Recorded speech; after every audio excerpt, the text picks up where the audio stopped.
The Comics Alternative is a member of the Queen City Podcast Network. For more information, go to queencitypodcastnetwork.com. This is the Comics Alternative, on location at Heroes Aren't Hard to Find.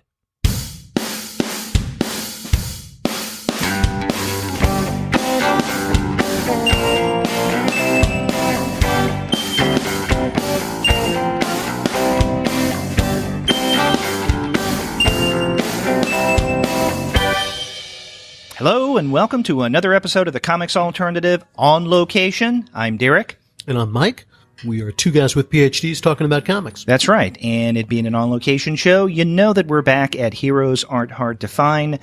They're located at 417 Pecan Avenue in Charlotte, North Carolina. We want to thank the good folks at Heroes for allowing us to come in, take up their space on a Wednesday evening, and talk with their customers. So we hope that we're benefiting them in some way, because they definitely benefit us.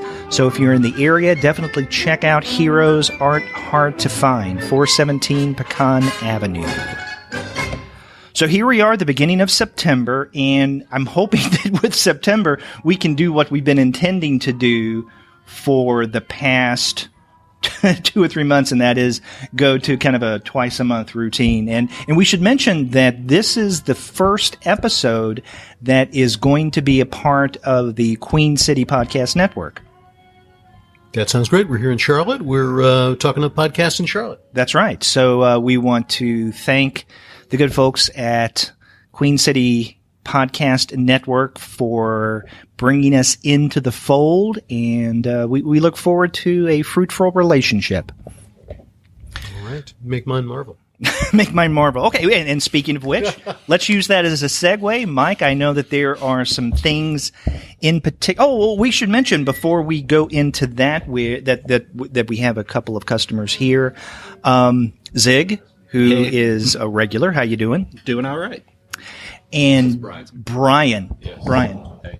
How are you doing? This is the first time you're on the podcast? This is the first time, yes. Is this the first time you're on any podcast? This is the first time on any podcast whatsoever, yeah. This is my maiden voyage. Okay. Well, we'll try to make it gentle. Thank you. Yeah, okay. Hopefully the seas are calm. Well, we'll see. Turbulence is coming anytime. Oh, well, great. Yeah. Okay. Winter's coming. Okay, so now, getting back, Mike, and I kind of ruined that segue, by the way.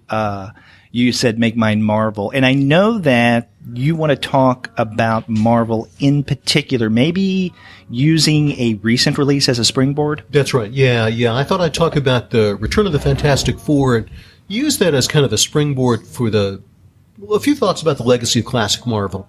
As probably everyone out in the misty lands of the podcast know, the Fantastic Four was revived by Marvel a few weeks ago with a new #1 issue. And those #1 issues are always so valuable, you want to snap that up as fast as possible, all the variant covers.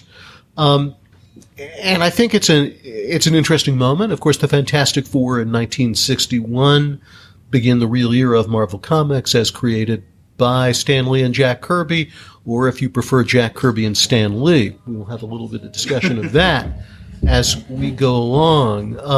The Fantastic Four, I guess, passed their glory days in the 1960s with Stan and Jack, and I think we can look at those first, 101, 102 issues as arguably the greatest run in superhero comics. They were Marvel's flagship title for a long time, and over the decades afterwards, I think, lost some luster and eventually were canceled by Marvel, more or less coinciding with the big company-wide crossover Secret Wars, that is the second Secret Wars, written by Jonathan Hickman, following up on his run on Fantastic Four, Fantastic Foundation, Avengers, New Avengers, in a mammoth epic that still, in my mind, stands as a real highlight of recent superhero titles. But I think as we're talking about the revival of the Fantastic Four, that title, I would argue that has almost more to do with the sale of 20th Century Fox to Walt Disney than particular creative reasons. One of the things that various comics websites and other mediums reported at the time that the title was canceled is that the CEO of Marvel, or the owner of Marvel, I'm not going to remember his name, was having a bitter feud with the CEO of Fox, didn't like the fact that Fox owned the rights to the Fantastic Four as a movie property, and of course we all know that the cinematic translations of the Fantastic Four have been less than sterling, and as a consequence of that decided to cancel the title. So is there a real creative reason for the Fantastic Four to come back, other than that it's a flagship title, and that they are some of the signature characters of Marvel? Hard to say about that. That said, as Marvel now is, I guess, on the verge of purchasing 20th Century Fox, I believe that deal is going through. I think if you are a fan of the way comic books are translated to the screen, there are hopes for what Marvel Studios can do with the property of the Fantastic Four. If we think about the success of their adaptation of Spider-Man Homecoming, I think those of us who have really loved the translations onto the screen by Marvel Studios of many of its characters have pretty high hopes for what they might eventually be able to do with the Fantastic Four. That said, also, maybe it's worth talking actually about the new Fantastic Four #1. And I would say that is actually a genuinely touching comic. The focus of Fantastic Four #1 is the Thing, Ben Grimm, and the Human Torch, Johnny Storm, still kind of longing for the return of Reed Richards and Sue Storm and their two kids, Franklin and Valeria. There's been a Marvel 2-in-1 comic for several months written by, forgive me for the pronunciation of his name, Chip Zdarsky, which has focused on the Human Torch and the Thing, I guess traveling to an alternate universe. I read the first couple of issues and kind of lost it after that, and meeting alternate universe versions of Reed and Sue and the other characters. Fantastic Four #1, written by Dan Slott with art by Sarah Pichelli. Sarah, if you're out there, forgive me for undoubtedly mispronouncing your name. Is, as I said, kind of a genuinely touching comic about grief and family and loss and hope. It is more a representation, I think, of Stan Lee's take on the Fantastic Four than Jack Kirby.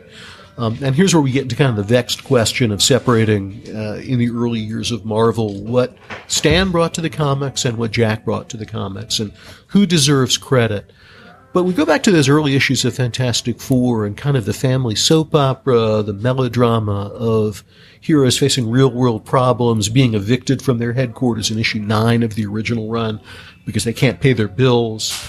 And this issue of the Fantastic Four, with its focus on the dynamics of the friendship between Ben and Johnny, we also have a moment when Ben actually proposes to his longtime girlfriend, Alicia, the blind Alicia, who loved the sort of tragic Ben trapped in his body of orange rocks.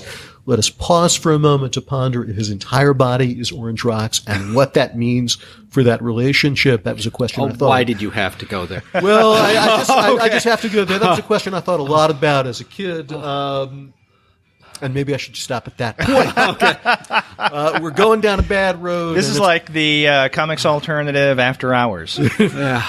Hey, I'm just speculating on, the extent of his transformation and we're all adults here. But in this issue, Ben proposes to Alicia. It's a pretty touching sequence. Now, let's forget that in the vast reams of comics continuity, there was actually a period when Johnny was in love with Alicia among the various relationships of the characters. But it's genuinely touching in the way that happens. Sarah Pichelli's art, again, Sarah, forgive me if I've mispronounced your name, as I'm sure I have, is fairly realistic art. And so I was trying to categorize it and thinking about the way superhero art has changed. If we go back to the 1960s, and sort of in one tradition is Jack Kirby and the larger-than-life cosmic crackle of Kirby and, the incredible dynamism of his characters and his action sequences. We'll push Steve Ditko off to the side for a moment. Probably the great time when comics art changed in the 1960s was with the arrival of Neil Adams late in the decade and moving comics art, to use the term loosely, in a more realistic direction.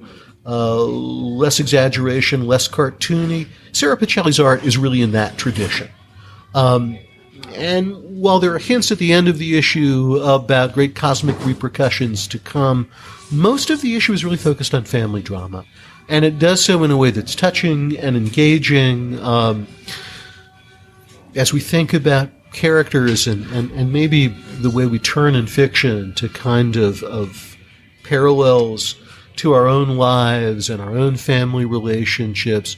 There is something, and I keep coming back to this word, that's genuinely touching about the relationship between the characters and the longing for the family to be made whole again. So I think it's actually a pretty successful issue, even if we separate it from the various corporate machinations that bring about the beginning of a new era in the life of the Fantastic Four. So spinning off that for a moment, I'll just go on and maybe we can talk about this as we continue our conversation over the show. When we consider the primacy of the Fantastic Four, first Marvel title, the beginning of a whole new direction and a whole new series of defining characteristics for the superhero genre, there is something genuinely important about the revival of that title. And it's worth thinking about that, particularly given the recent deaths within the last month or so of Steve Ditka, who, of course, co-created, I think it's fair to say this, co-created Spider-Man with Stan Lee, and more recently, within the last week or so, Marie Severin, longtime veteran of the comics industry, starting, I believe, with her work at EC Comics, doing most of the coloring, doing a lot of important work for Marvel with their humor title, Not Brand Ech, doing a run of Doctor Strange stories and Strange Tales, the Hulk in Tales to Astonish. Wow, we're really pulling up the details here. Submariner, or if you prefer, as I did when I was a kid, Submariner, for a while. So these are some of the defining artists of the Marvel era. And I think it is worth thinking about and acknowledging. I'll make a perhaps controversial statement here that arguably all modern superhero titles come from Kirby and Lee's run on Fantastic Four, and Ditka and Lee's run on The Amazing Spider-Man, defining a new way to talk about superheroes with what Stan once called more realistic fantasy, also beginning to explore the notion of a shared universe, of continuity from issue to issue. So with the revival of Fantastic Four, the recent deaths of Steve Ditko and Marie Severin, strange telephone signals coming from the negative zone. Excuse me? Subatomica, perhaps one of those different areas. It's worth thinking about the legacy of Marvel, and I'll throw in one more pitch here as well. A book I've mentioned a couple of times in recent episodes. The recent publication of the artist edition of Jack Kirby, Marvel Heroes and Monsters, the IDW artist editions of that title, Kirby's Thor, a couple of volumes of Kirby's Fantastic Four, really remind us how important and influential those titles were. So, new Fantastic Four, the passing of some of Marvel's defining artists, the publication of these amazing, albeit somewhat expensive, volumes of original art. It's worthwhile to think about those things in conjunction and think about the legacy of Marvel and its importance for the comic book medium and for the genre of superhero narratives. Okay, I'll shut up for a minute. Yeah. Well, I had wanted to get my hands on Fantastic Four #1 and then read it before we recorded tonight, but I wasn't able to, unfortunately. Brian, Zig, have you? I have not read it, but I do have like a comment on that, because while you were talking, I was thinking about Saga, and I know that that's a lot of people's favorite comic. I've read a bunch of those, and it seems like that comic has some of the elements that you were talking about that are in the Fantastic Four. And it just so happens that that comic's taking a 1-year break. Right. Yeah. So if you're looking for that, I mean, this now based on that description, I think this is the one that you could pick up and kind of get that family atmosphere. Yeah, absolutely. That family dynamic in Saga. I think also the way. Maybe more akin to a little bit later in Kirby and Lee's run on Fantastic Four. As suddenly so many new characters and new worlds introduced, and that's what we see in Saga. I have not read the last arc of Saga. I tend to wait until the issues pile up and then read an arc at the time. Looking forward to it. I understand some big dramatic turns happening. No spoilers. Mm-hmm. Yeah, I haven't. I'm even more behind than you are in terms of Saga, and part of the problem, I think, is because I've made the decision to go with not just the trades, but with the hardback collections that they come out with. And so what that means is I have to wait longer before I catch up. Now, I nonetheless get the individual issues just because it's Brian K. Vaughan, and I want to support that particular comic. So I double dip in that way.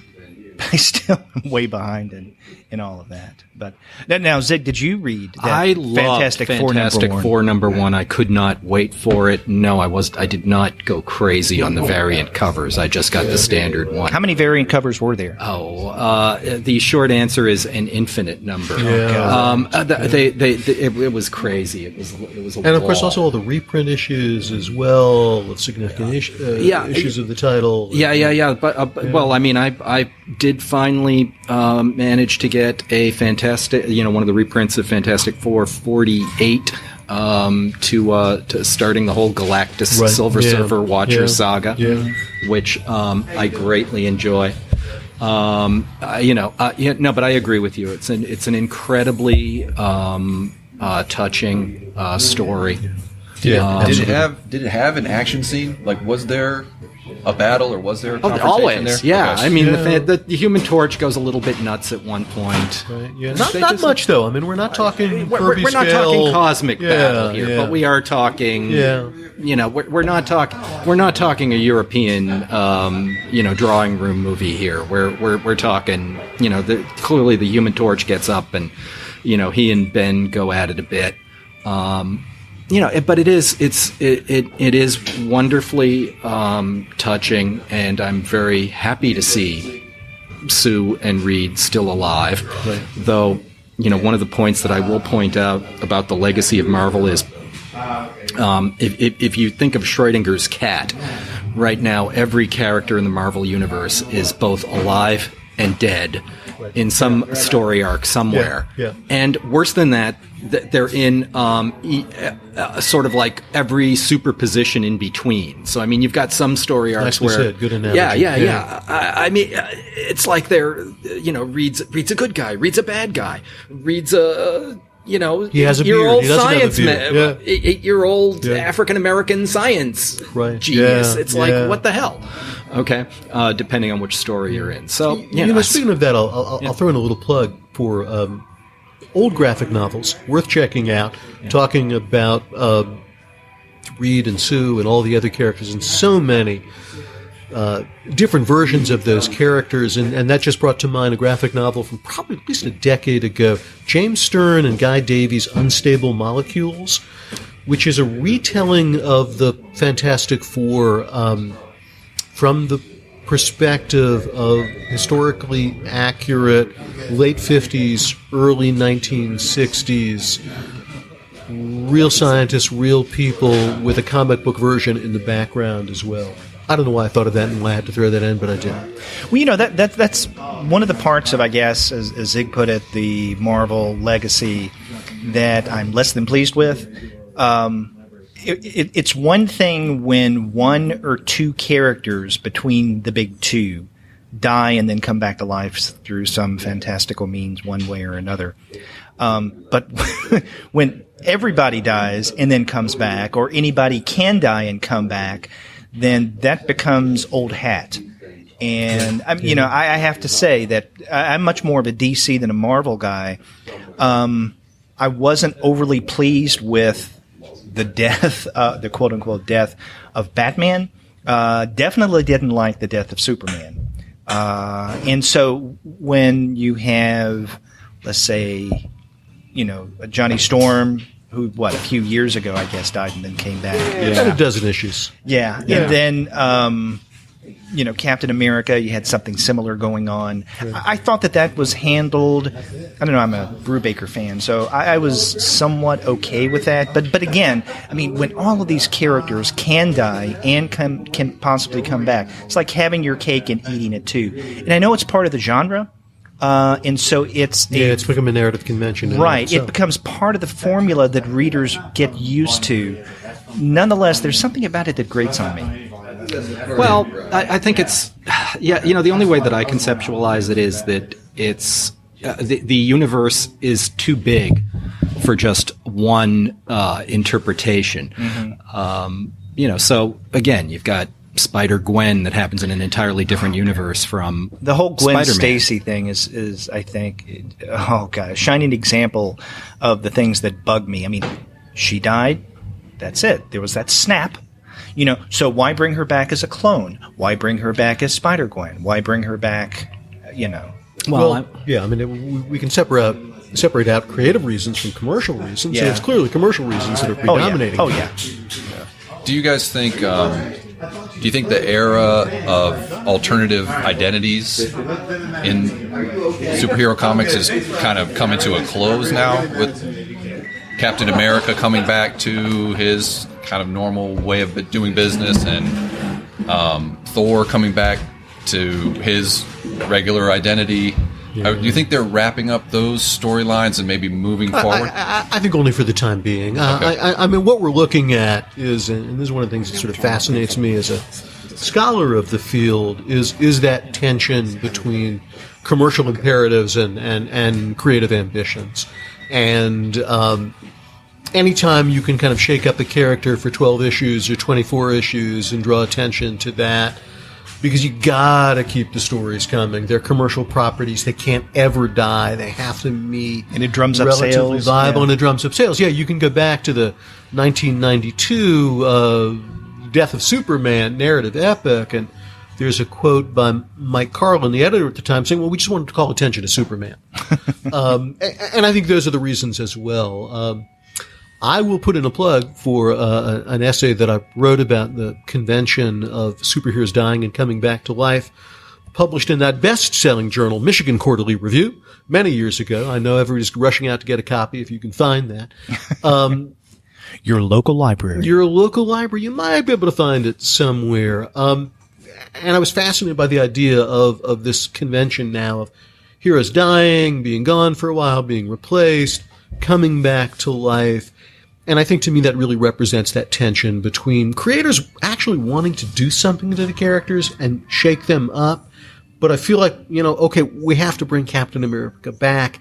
He was shot by a time bullet and rocketed into some alternative universe, and now he's coming back.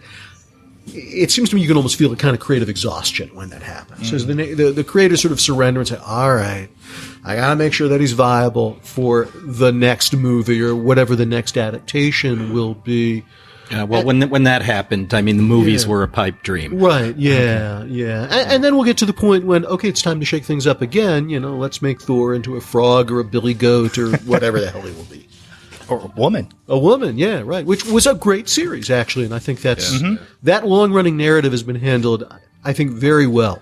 Yeah. And is clearly part of a larger sense of plotting. It is amazing looking at creators like Jonathan Hickman as a writer, Jason Aaron on Thor, Tom King, who I mentioned many times on Batman. King recently said in an interview he sees this as a 100-issue novel. And to think of plotting a narrative with that scope and size, that's pretty amazing in and of itself, even as the series will inevitably reset with a different creator and start a new narrative arc. So there you go. All springing from Fantastic Four #1 coming back. Yes. Yeah. Now, were any of you offended that Marvel decided to suspend Fantastic Four for, what was it, a year and a half, 2 years? Yeah. Something like that? Yeah. Was anybody upset about that? No. Yeah. I mean, it happens. Titles come, titles go. I mean, but there was a question that they were doing it because of what Fox right, had. Absolutely, yeah. And so there seems something a little kind of petty almost about that. Yeah. And so... Yeah, but at that point, it wasn't all that exciting a story arc. Right. Yeah, Absolutely. From a reader's perspective, I don't know that I missed it that much, but I'm glad it's back, and I think it's important to the universe. Like we were saying about the resets, like having that space, giving yourself time to breathe, and maybe absolutely. put the old storylines on the shelf. Yeah, there is a creative value to that. Yeah, and then you can start new and bring in new readers. So I didn't see any problem with that. Yeah. Okay. Yeah. I mean, it's kind of weird to me now that in some ways the kind of wonderfully epic space-spanning adventures that the Fantastic Four would have are now being done by characters like Ghost Rider and Doctor Strange. I mean, there's something kind of slightly weird about that. Well, Doctor Strange makes more sense than than Ghost Rider. And by the way, we're joined by Alonzo Cunningham. Yeah, you've spoken with us I was here a couple months ago. 2 months ago. Yeah, I was here. But yeah, definitely something I could see more with Doctor Strange for sure, like him traveling through space and stuff like that. So that's what I was gonna say. And Black Panther is now the intergalactic empire of Wakanda. Yeah, I haven't read those issues yet. There's supposed to be a movie for that. Yeah. But it's the same. But it's sort of taking some of the one of the most amazing things about the whole Fantastic Four history and sort of grafting it into places where you wouldn't normally think of it. And I'll seize that as kind of evidence of one of my arguments that it is these early titles, Kirby and Ellie on Fantastic Four, Ditka and Ellie on Spider-Man, that really kind of set the template for a lot of modern superhero comics. Mm-hmm. Oh, yeah. So I have a question. Mm-hmm. And this is just something that I want from my knowledge. I'd like to know from my knowledge. What do you think is the sort of market for the Fantastic Four? Like, what stories or what niche are they hitting that isn't already being hit by our like I guess more known heroes? Like, where do you think their market is? Because I don't know. That's why I'm asking. I guess if anything, maybe as a superhero title is family narrative. Yeah. So and also the dedicated Marvel reader. Yeah, sure. Who's going to read almost anything Marvel. So now that the Fantastic Four is back, then that becomes just another attraction point. Right. Mm-hmm. So that's a great answer to the question. It like rung a bell for the Incredibles like right away when you said family narrative. Mm-hmm. I was like, oh yeah, of course. People love those characters. Yeah, The Incredibles is the best film adaptation of the Fantastic Four. Yeah, that's what it is. Yeah. The better Fantastic Four movie than the Fantastic Four. Yeah. So if you've who was it? There was a I forget who did it, but before the mainstream Fantastic Four movie came out, there was sort of one that was done by Roger Corman. Thank you. Yeah. And if you've ever Corman seen did one? that, yes, he did. Oh gosh, the budget was about $120. I mean, it's amazing to see. The Invisible Woman's great contribution is in sewing the uniforms. Really, I mean that's part of the plot on it. Yeah. They did have the wherewithal to bring in Dr. Doom, and there was a great fight outside the Baxter Building. Oh, we're talking about that horrible movie where he was like frozen. They made Dr. Doom look like he was a nobody in that fight. Yeah. But the whole notion of the Fantastic Four and its focus on family. Yeah, It's just it's wonderful. Yeah. Wow. So with Roger Corman now, I'm just amazed now because we're bringing together through Corman Fantastic Four and Marvel, Vincent Price and Edgar Allan Poe. Oh yeah. And then Philip Roth, believe it or not. Because Corman produced the very first adaptation of a Philip Roth narrative in film called Battle of Blood Island, which is not what the original story was called. But again, I don't want to go off on a tangent. Wow. Yeah. But here, you get is some serious trivia. Some strange binding element. Roth work. That's Yeah, it was based on a story called Expect the Vandals. And they turned it into an interesting short. Well, it's not that short of a film called Battle of Blood Island. But the title is probably a little more drawing than Expect the Vandals. But that's for another podcast. That's for the All Philip Roth podcast, which I don't think there is one. Years ago, I may have done that. He had a great career in comics. Yeah. Who can forget that epic run on Goodbye Columbus? Right. Right. Boy. Salvador who Dali. was the artist on that? The mighty Onan. There you go, ladies and gentlemen. Mike Cobry. He'll be here all week. Tip your waitress. Try the veal. Yeah, try the veal. Okay. Well, the titles are of new Vertigo titles because I'm a big Vertigo fan, and I've been sticking with Vertigo for the past several years, just hoping that they'll get their groove back. And every now and again, we'll see the launch of a new series of titles in the hopes that maybe Vertigo can recapture its glory days in some way. And it's not that it hasn't been able to do so, because I've liked some of the titles over the past several years that they've come up with, the limited runs. But it really hasn't sustained the imprint of DC in ways that I think I would like to see it. For a while, I thought that maybe the Vertigo that we used to have could be embedded in Young Animal, but now Young Animal is no more. And I enjoyed the Young Animal titles. I thought that they were an interesting mix of the kind of things that, let's say, Vertigo would do, but within the DC universe. But separate from the DC universe to a large degree as well. So, I mean, it had both and aspect of it. So now we're starting to see more Vertigo titles. And the ones that I wanted to particularly look at, Border Town #1, which just came out today. Same thing with The Dreaming, which came out today. And these, and The Dreaming is the second, I think, issue in the Sandman Universe initiative that Vertigo is doing. But I also wanted to look at another non-Vertigo title that I think is in the Vertigo mode, and that is House of Muck #1. I don't know if anyone is a fan of IDW's Black Crown imprint that Shelley Bond is editing.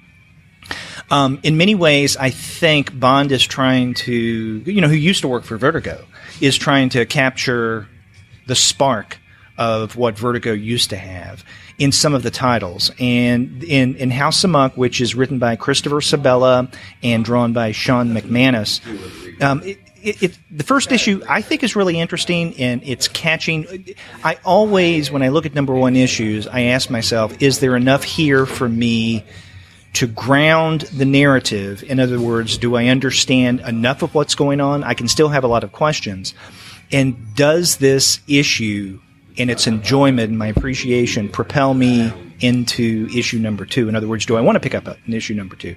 And I think with House of Muck #1, that's definitely the case. I think it's a very successful issue. It's a strange story. It's the story of, primarily narrated and with a protagonist, a young girl by the name of Dylan Sanford. And she and her family, as you see at the very beginning, are on some kind of spree. I don't want to call it a killing spree, but it's a spree where some violence is involved, but you don't know what the hell is going on. And so there's where we begin this first issue, and then we get kind of a flashback of how we got to that point, whatever this point is. And so basically you have Dylan and her family. She has a twin named Ollie, and then a mother, father, and an older brother named Tyler. They visit the Oregon Vortex, and I didn't know if the Oregon Vortex actually existed. I looked it up online. It does. And apparently it's a place in Oregon where I don't know how big the space is, the laws of physics supposedly are suspended and things don't make sense. So anyway, the family visits the Oregon Vortex. I think it's called Portlandia. Okay. But they visit the Oregon Vortex, and while they're there, they witness something in one of the buildings. And it's strange, and it seems to affect them. And in fact, they experience what we see at the very beginning of this issue is described as folie à deux, which is a shared psychosis. And so all the family, maybe except for Dylan, has this sense that there is something there in reality that no one else can see, and they're wanting to guard against it. And so they're on this spree to try to get rid of whatever things there are. And there's still some questions after this first issue about what they see and what they experience and what they think that they're battling. But it's interesting. It's intriguing. And it does have that Vertigo feel, right? Because with Vertigo, whether they, do sci-fi or fantasy or what have you kind of titles, there is this element many times, not always, but many times of the supernatural. And so that's what we have going on in House of Muck #1. And I think the first issue of that came out, it was last month at some point. I think maybe last week or the week before, I'm not sure. But it's a new title. And it's from the Black Crown imprint. And they've been doing some pretty good things. I've enjoyed the Black Crown material that I've read. Now, the Vertigo title that I definitely read that came out today, and I read it because I got an advance review copy being a podcaster, is Border Town. And this is written by Eric M. Esquivel with art by Ramon villalobos. And it's the story of a teenager by the name of Frank, and his mother, and not his stepfather, the boyfriend of his mother, moved to a place called Devil's Fork, Arizona. And while in Devil's Fork, he experiences, the things that a teenager normally would experience in terms of being a new kid in town. So there are a couple of kids who want to befriend him, a couple of kids who have a problem with him. He has a run-in with some skinheads. And as you may expect from the title, one of the things that Esquivel is doing is he's playing on our recent politics when it comes to immigration and border security. Embedded in this premise is a supernatural, as you would expect from Vertigo, element where these strange creatures that have some kind of Aztec underworld origin are invading this town. You move to a place called Devil's Fork, and you just are waiting for the demonic possession to start. In fact, someone says something to that effect in this first issue. Okay. And again, I think it's a successful first issue because I was able to get a sense of what's happening, what's going on, but there's still a number of questions that I want answers to. So I'm going to read on, and I have no idea if this has a set number of issues. I know a lot of Vertigo titles do. I have no idea how long it's going to go for, but I'm along for the ride. And it's something that I found interesting, so that's another one that I'd recommend. And then the other Vertigo title that I wanted to bring up is the second in their Sandman Universe initiative. Now, how many of you are fans of Sandman? Sure. Neil Gaiman's original run? Yeah, absolutely, yeah. Yeah, I mean, not the classic Sandman, but Neil Gaiman. I have to say that I liked it well enough, but a few years ago when they had Sandman Overture, I thought, okay, but it didn't really... You feel the same way, Brian? Yeah, I did. I read that, and I couldn't get deep into the characters for whatever reason. I'm not sure why. Yeah. I mean, the art was incredible. I got it for the art. Yeah. I got it because the art was H.J. Williams, oh man, yeah. Yeah, and I think they were coming out every 2 months maybe, and he was really taking his time on those things, and I just... I picked them up just to look at it because the narrative was there, but the art really drew me in. Can't remember what the hell the plot was about. Yeah, I'm the same way. That's how forgettable it is. They were on a journey to some place, and he picked up. It was kind of like Wizard of Oz-ish. They were picking up people as they went along. Mm-hmm. Yeah, and they were had different, but it was a journey, and but I couldn't. It didn't make me want to go back and read Sandman. It didn't make me want to go back and pick up some trades or something like that. So I'm looking forward to this one. Pick it up. Okay, I was going to say that because I felt the same way when it comes to Overture, and as Mike said, he can't remember the plot. I really can't either. Mm-hmm. I know I was amazed by H.J. William III's art. Other than that, it was kind of so-so, and it was even more so-so. Because I think it was originally going to come out monthly, but then it just became later and later, so the story momentum seemed to be lost. So after a while, I just decided I'm going to wait and read it when it's collected. I will give props also to the first 70 issues of Sandman, the original Neil Gaiman run. I think that was great storytelling, divided up into distinct narrative arcs, accumulating in the course of a larger story with the different artists for the different arcs being well matched to that. All the business of Shakespeare appearing as a recurring character between the arcs, I thought was handled really beautifully. So I think that original run holds up very well. Thank goodness, though, that DC and Vertigo is now merchandising that with a Sandman universe. Mm-hmm. And, when they announced the Sandman Universe... Which I mean ironically, of course. Yeah, thank you. I was wondering... I have to tell you, though, I was skeptical when they announced the Sandman Universe because I was wondering, are you just going back to the well, and are we going to have, let's say, a recurrence of what we had with Sandman Overture, which it wasn't bad, but, like I think you put it well, Brian, in that it didn't impel you to return to Sandman. I think with the new Sandman Universe releases, they are the kind of stories that will have you wanting to go back to the old Sandman. Now, Dreaming #1 came out today. Last month, though, we had the first issue within the Sandman Universe come out, Sandman Universe #1, and it had multiple writers and multiple artists. And it was an extra long #1 issue. And basically, it set the stage for what we see going on in Dreaming #1, which, again, came out today. And Dreaming #1 was written by Simon Spurrier with art by Bilquis Evely. And I think that this is a kind of story that is unfolding that is very much in, let's say, the classic Sandman tradition. Because what we have is, at the very beginning, as you see in Sandman Universe #1, again, which came out last month, the primary characters, at least within the Sandman universe, that we have in these first two issues are Lucien, who's the librarian of the Dreaming, and then Matthew, the Raven, the rather vocal Raven. And at the very beginning of Sandman Universe #1, we have Lucien, who is kind of pondering, what it's like to be the librarian of the Dreaming, and he kind of misses Sandman. And then he is thinking about Sandman and then stops and doesn't know why he stops when he starts thinking of the boss, as Matthew calls him.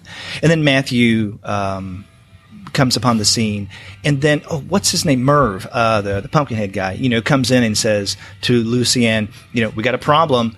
And so they notice, they look outside, the universe is cracking, the Dreaming is cracking. And so they don't know what the problem is, but they need to find Sandman. They need to find the boss. And so Matthew goes in search of him and has some adventures and encounters with individuals. And one of those individuals in Sandman Universe #1 that he does encounter, and I think she's a new character. I don't remember her from the older Gaiman Sandman titles. Her name is Dora. And she is a figure with what looks like wings coming from the side of her head. And she is a bit of a brat. She is staying at the Dreaming, or in the Dreaming, and she feels that Sandman has let her down because he basically absconded. He left. And so she has a gripe against not only Sandman, but the entire Dreaming. And so she goes around causing problems, entering other people's dreams, which she's probably not able to do, but for some reason she can. So she's kind of a troublemaker. She also appears in Dreaming #1 because Dreaming #1, again, which came out today, is a continuation of what we saw in Sandman Universe #1.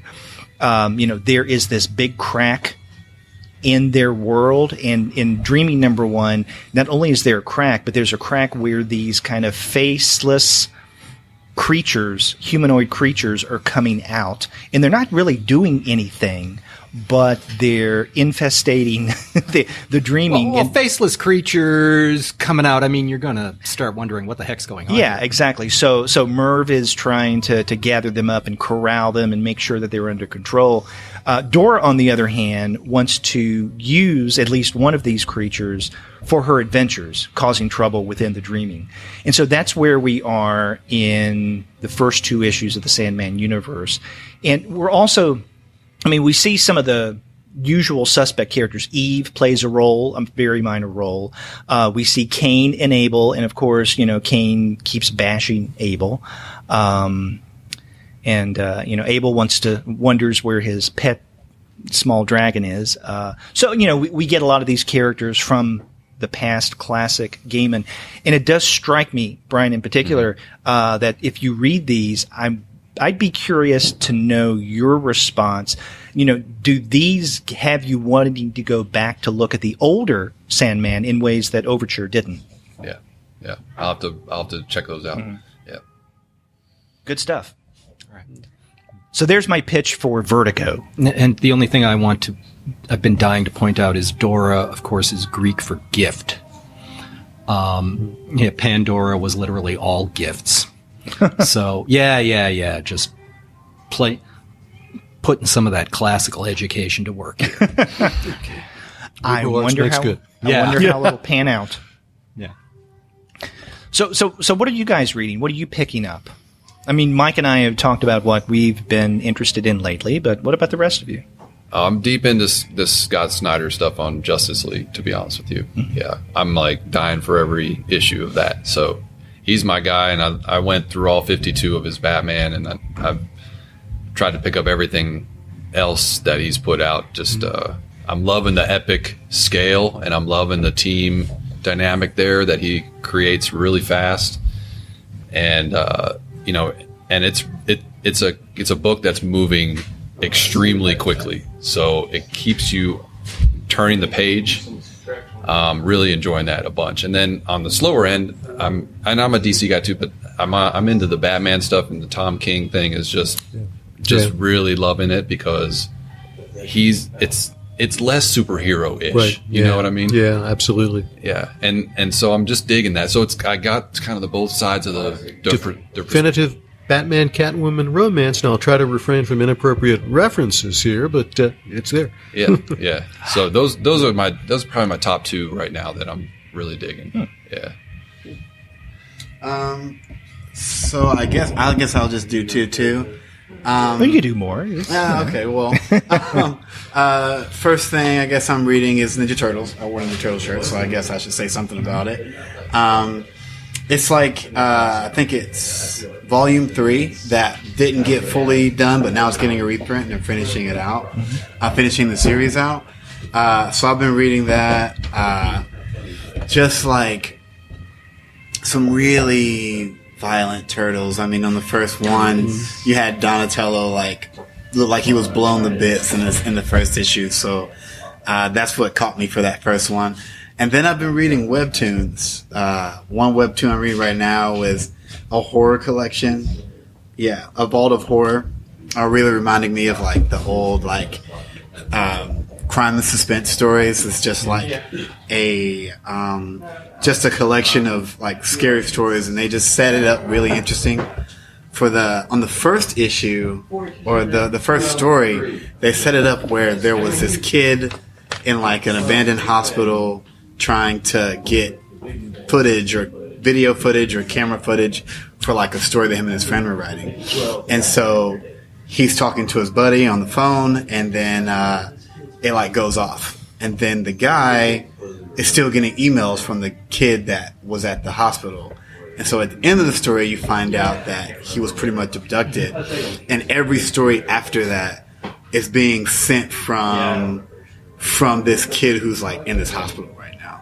So he's like, it's like pretty much like, they set it up really interesting. So I'm searching it for an ending, hoping that like the kid comes out or something. But he's going through finding all these stories inside the hospital that it's like comes to life on each issue. So it's like a really fun thing. I'm in here for like the long haul. Right And now. what's the title again? It's called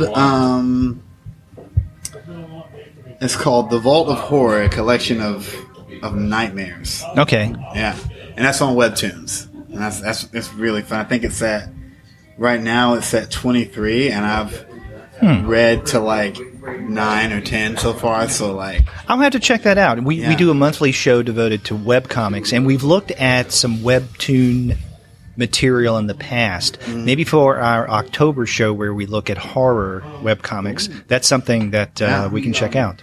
yeah. So, thanks. And Webtoons are really interesting for me because it's like Facebook except interesting. Where you All right. Well said. Yeah. You just continuously scroll down, and it's like you want to finish, so you just keep scrolling and reading and scrolling and reading. And the way Webtoon's set up is that once you get to the bottom, if you scroll all the way up, it completes a circle, and then when it comes back down, it's the next comic. So you just keep reading. So that's like. Did you go to Heroes Con this year? I did, yeah. Okay, did you see the Webtoons booth? The I large mean, it was gigantic. Oh, yeah, I mean, I was really amazed that company had a presence, there at the con. And I was talking with, I think, one of their publicists about this, and they said that it's something that they had just started doing. I think that Heroes Con was maybe the second or third con that they had displayed at.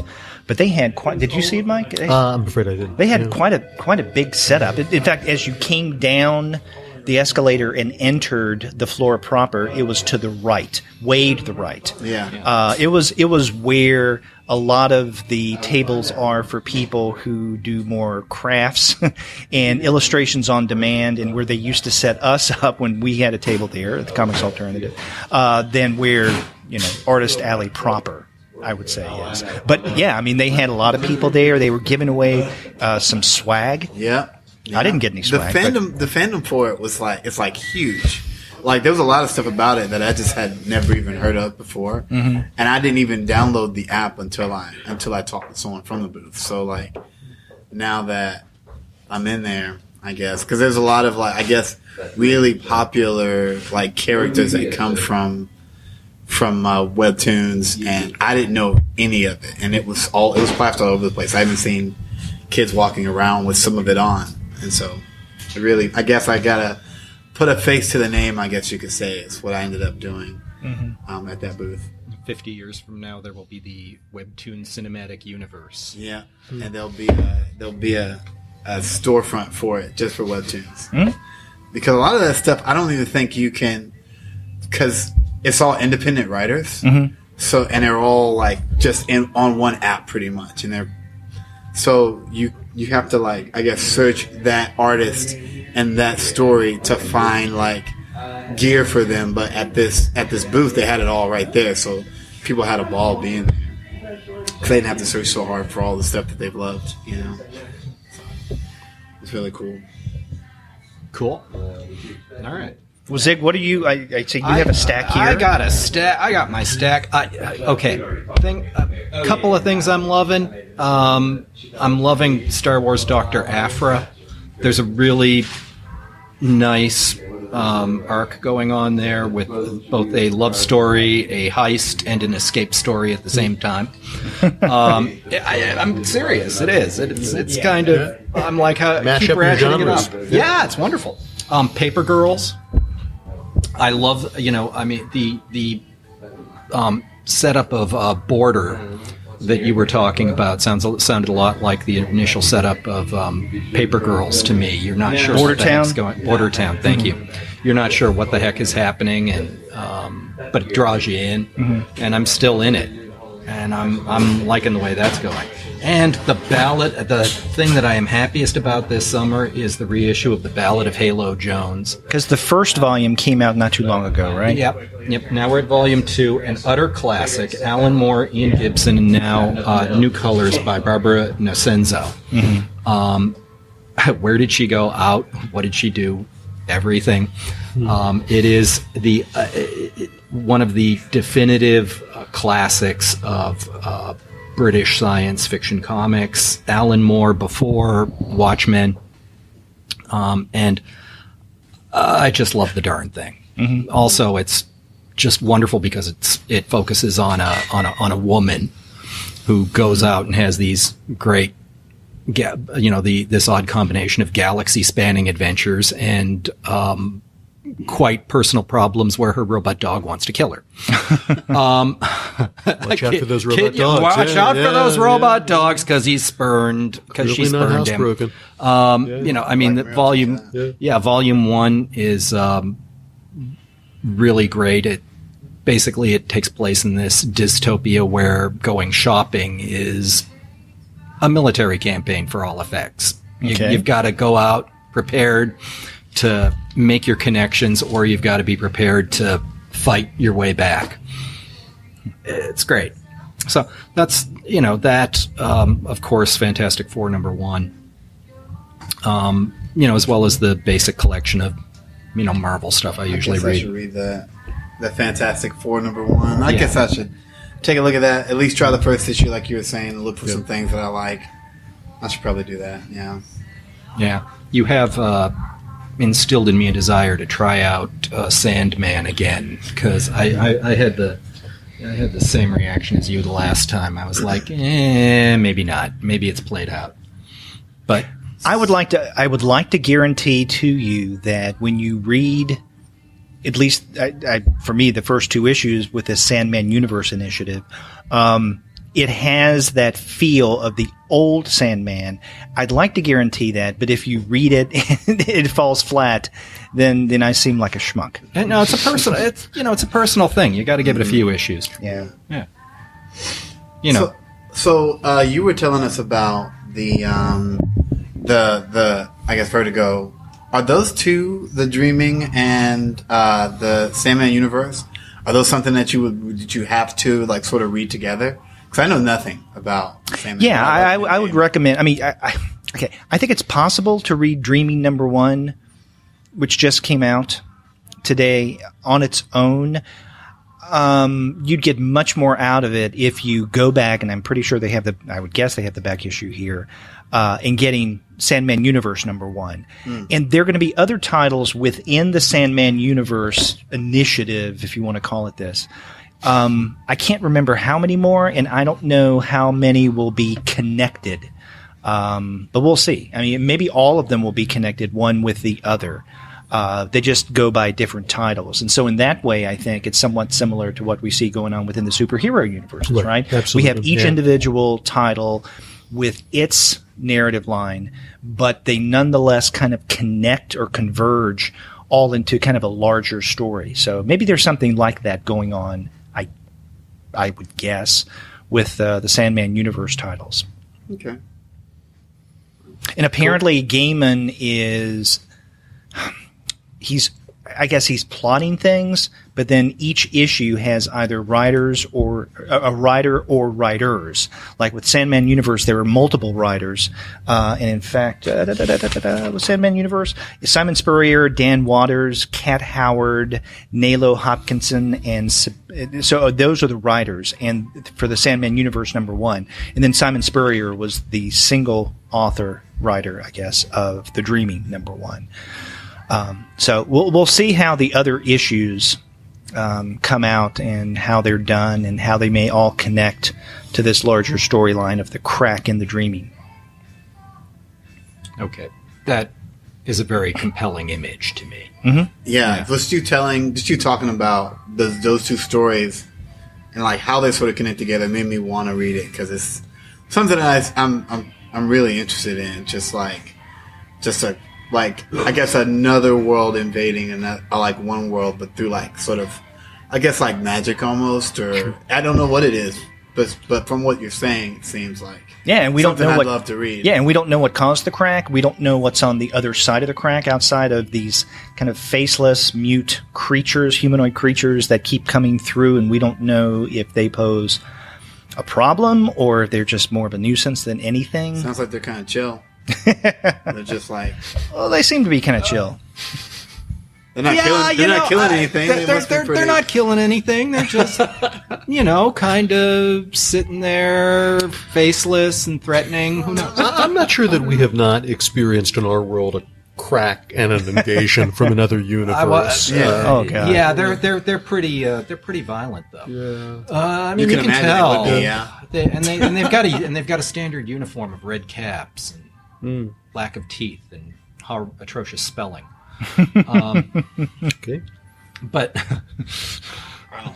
yeah, I don't think we're tipping our hand when it comes to our political sympathies here. okay. Yeah. Oh, now I see. Okay. Yeah. Goofball. Now I see. Okay. Shouldn't red be orange then? Is that... Yeah. And in fact, I think that they're going to parallel the And they're Sandman mindless universe creatures, too. with the Trump universe. Yeah. And what might that entail? Now it all makes sense. That's going to be a weird sci-fi Now it's Vertigo all type. Man makes sense. already had to take over hell for a while. Well, I mean, okay. I don't know if we want to necessarily go down this rabbit hole, but I've noticed more and more. We're already down it, man. More and more frequently, there are comics coming out that are critical of Trump, like directly critical of Trump. And in fact, Mike Norton is doing a webcomic. What's it called? Lil Donnie or Lil Don? Okay. And they're just starting to collect that in print now. So I've read like 2 or 3 installments of Little Donnie. And basically it's just him making fun of whatever's going on in the current political moment within the Trump administration, which is a rich vein to tap because something's going on constantly. Yeah. Yeah, and they've got really thin skins about it. Mm-hmm. No, I mean, a year and a half ago, I actually put money into a Kickstarter doing little Donald Trump troll-like action figures. Got Link me to that. 'Cause- Dave. Oh, I'll get you that. I'll probably, next time I see you at the gym, I'll let you. Link me to that. Oh yeah, yeah. No, it was. Yeah. No, they were great. Yeah. Okay, so what are you guys looking forward to in the weeks to come in terms of titles? I have nothing. I got nothing. You just take it as it comes. Because I'm trying to catch up on everything I have in the box. So I read the first 3 issues. I mean, I read these years ago when Volume 3 first came out. But for the Turtles, as far as Turtles goes, I'm just ready for that to finish. Because it didn't finish last time. So it's reprinting up to the point. So I'm just sort of anticipating that happening. So. I'm looking forward to having Batman number 50 make some sense to me. Are you talking about the wedding issue? Yeah, I'm talking about the wedding issue. Sure. I was really ticked off about that. You haven't talked about that At the yet? plot turn. Everyone's ticked off about that. My problem with the plot turn isn't that it was a plot turn. It's that I think it was a plot turn. I've read that 3 or 4 times, and I'm trying to see where that turn is justified, given the whole tone of everything that was going on before. Yeah, no, we'll have to disagree on that one. I thought that made a lot of sense, a lot of psychological sense for the characters, an emotional sense. The idea that Bruce Wayne cannot be happy and therefore Batman cannot exist. That worked for me. Okay, I see the logic of this. Sure, and Tom King has since said that is actually not the end of the story. That's the middle of the story. You gotta ratchet up from there when you pull something right, like that. exactly. I buy that. Yeah, I buy that. That the characters will in fact be reunited, and another dramatic conclusion coming down the line with that. I'm fine with that. Yeah. There was just something that jarred me about the whole pacing of it, but again, I was picking it up at issue 50. Oh, okay, sure. Yeah, that's a very, very different experience of reading that. Then that was the part that was getting. That's the part that sort of jarred me. Now I'm willing to give it. Yeah, he was setting up that storyline very, very carefully. Okay. Threads going back all the way to his first issue of the series. Okay. I thought those first few issues that he did with David Finch on the art didn't quite work for me. Finch is not a terribly interesting artist to me. I mean, I only like so many rippling veins on muscles.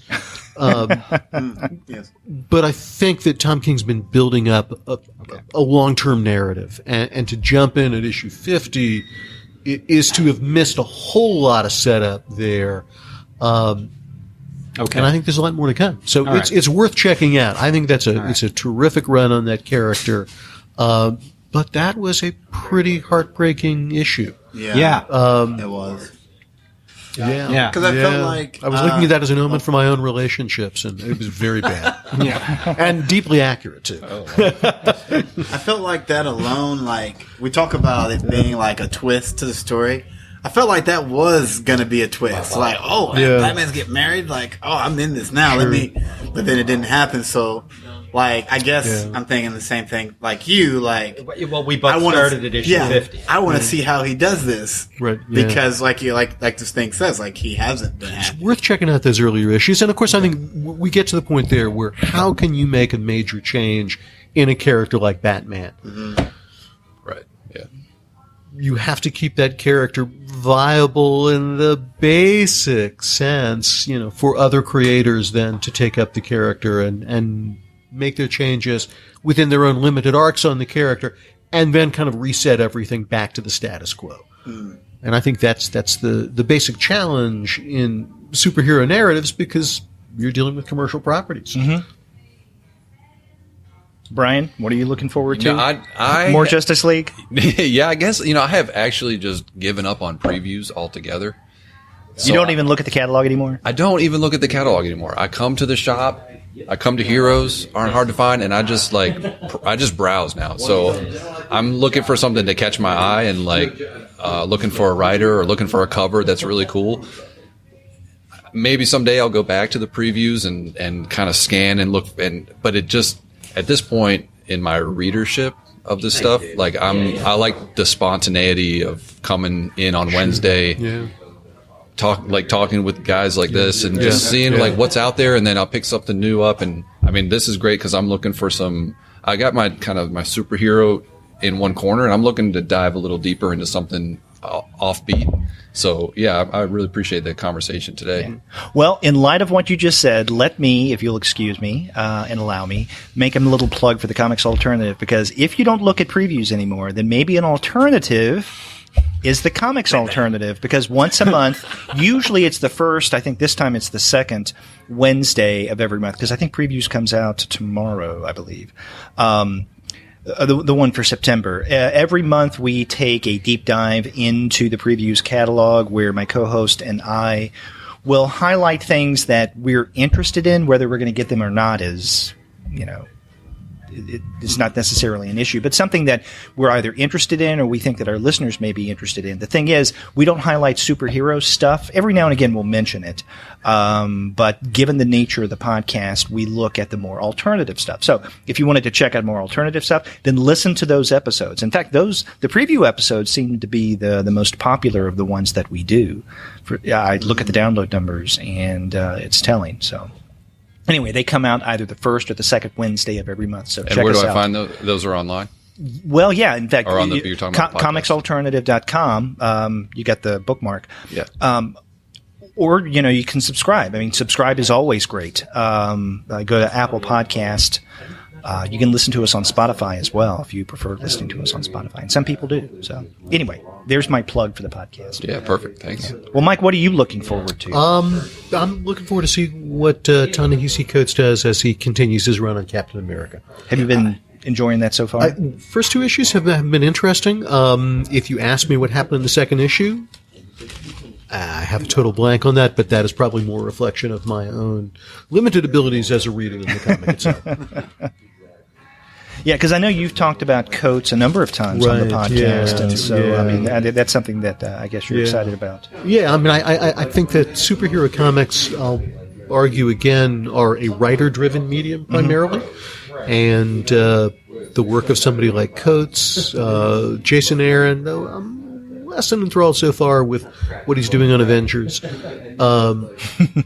No? I don't know. I'm not. I don't know. I don't want to disparage anything, but no, go for it. I mean, the Avengers stuff is not clicking for me. I don't know why. Yeah, I'm looking. I want it to, but for whatever reason, like giant space gods falling from the sky, and I think maybe the art is the art is not clicking with me. The storytelling is really unclear with that. And maybe with a different artist on it, it will be clearer, because I think he's a good writer as well. Yeah, he's a great. I love his stuff, and he's got a lot of good ideas. Right. Yeah. And I'm thinking, okay, maybe he gets through the first arc and kind of gets everybody's big epic thing out of the way, and then maybe get into a little more story. I don't know, but I'm still willing to go with it, but it'll take some time. Yeah, but the Ta-Nehisi Coates, like I tried the Black Panther with the first one. I was really psyched about that, and that one was another one. I don't know if I just didn't get it, or if the characters were something that I wasn't familiar with. But what's he doing with Captain America? I think with Black Panther, it's an interesting exploration of the world of Wakanda and the mythology of that. As I mentioned on a previous episode, I think he's a little bit flawed as a comics writer.